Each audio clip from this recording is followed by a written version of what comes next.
But you know what we have going on here is a big problem for the tropics. We are out in the central Atlantic watching this area of concern, which is likely to become a hurricane over the next week.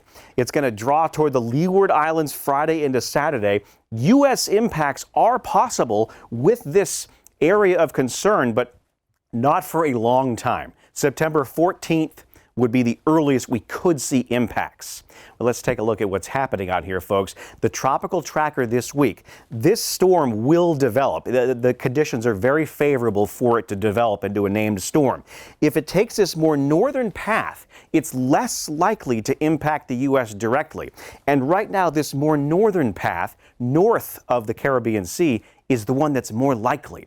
That looks like where it's going to be steered with this upper level high, the Bermuda high you call it, as it's going to move its way to the northeastern Caribbean islands. So if you have interests in those northeastern Caribbean islands, there is going to be some threat for some heavy weather.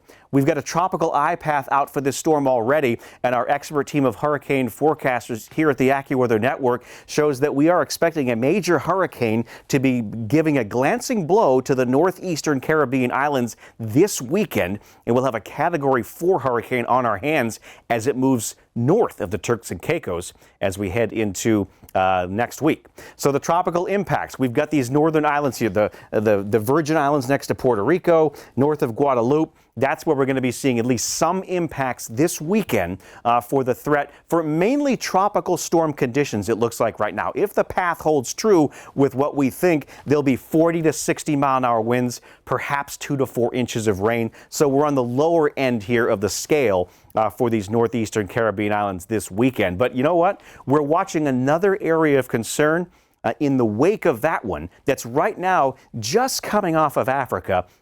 We'll tell you in a little bit what we can expect from that one.